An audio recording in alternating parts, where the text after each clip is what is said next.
Hari ini, kita kedatangan motor Honda Beat FE yang kebetulan mogok atau mati tiba-tiba. Keluhannya, sedari tadi dipakai jalan tidak ada masalah sama sekali, hingga akhirnya di tengah jalan motor ini hilang harapan sementara untuk melaju kembali. Namun, sebelum lanjut, boleh minta tolong subscribe dan like video ini supaya channel yang baru menetas ini lebih banyak mengunggah tips dan trik tentang segala dunia, perotomotifan, dan semua kebutuhan sehari-hari Anda. Let's go!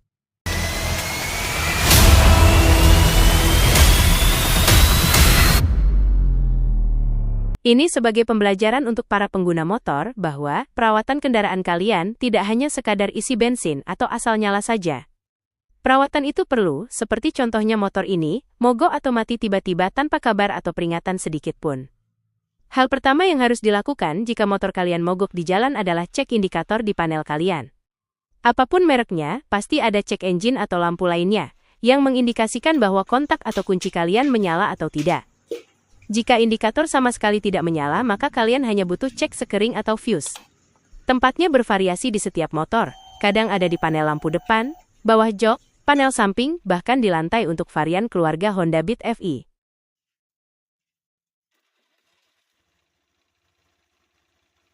Jika indikator menyala, maka fuel pump dan injektor semuanya pasti akan menyala sesuai harapan netizen.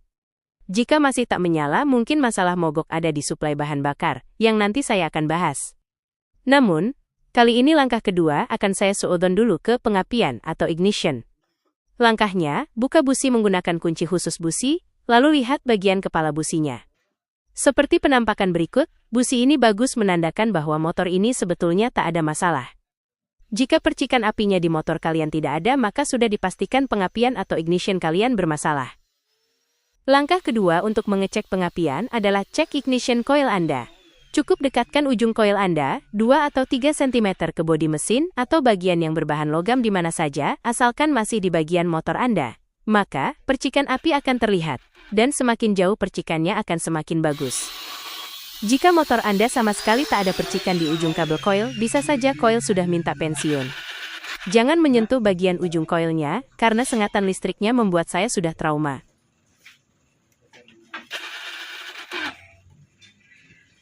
Jika tidak ada masalah pada sistem pengapian atau ignition, selanjutnya beralih untuk memeriksa bagian fuel injection atau suplai bahan bakar, mulai dari tangki hingga ke injektor. Hidupkan motor sampai indikator menyala, maka akan terdengar dengungan dari bagian fuel pump atau yang biasa disebut rotak di bengkel. Tekanan fuel pump ini harus cukup besar dan kuat untuk mendorong bahan bakar ke injektor. Selanjutnya, jika tidak ada masalah, periksa bagian injektor. Injektor harus mengeluarkan bahan bakar sesuai dengan debit yang dibutuhkan oleh mesin. Berdasarkan video ini, injektor yang ditampilkan tidak bermasalah, di mana saat putaran mesin dan throttle besar, debit bahan bakar akan semakin deras. Namun, jika injektor Anda hanya mengeluarkan sedikit bahan bakar atau bahkan tidak mengeluarkan sama sekali, bisa dipastikan injektor tersebut kotor atau bermasalah. Jika fuel pump Anda tidak berdengung atau injektor tidak mengeluarkan bahan bakar sebagaimana mestinya, nantikan video lainnya tentang cara memperbaiki sistem fuel injection agar kembali normal. Terus dukung channel ini agar kami tetap semangat. Jika bagian bahan bakar dan pengapian tidak ada masalah sama sekali, maka bisa dipastikan kompresi atau tekanan ruang bakar mesin Anda kurang atau bocor. Kebocoran ini bisa jadi karena valve atau klep kotor, ring piston atau silinder yang sudah habis, bahkan lecet atau baret. Biasanya, untuk masalah kompresi ini ada langkah instan jika memang kompresi Anda tidak terlalu bocor atau masih bisa diselamatkan. Bisa dipancing dengan sedikit oli yang dimasukkan langsung ke ruang bakar.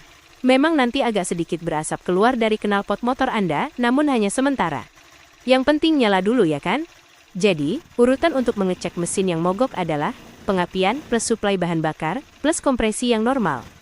Jika ketiga hal tersebut normal, sudah dipastikan mesin akan menyala. Jika masih bermasalah, Anda harus lebih teliti lagi dalam memeriksa langkah-langkah tadi, karena untuk motor injeksi masih ada sensor lain yang memang butuh alat khusus dan pengetahuan ekstra. Nantikan video kami selanjutnya. Boleh dibagikan dan tinggalkan komentar. Pastinya kita akan berbagi ilmu lainnya. Terima kasih sudah menonton video kami, sampai bertemu lagi di video selanjutnya. Bye!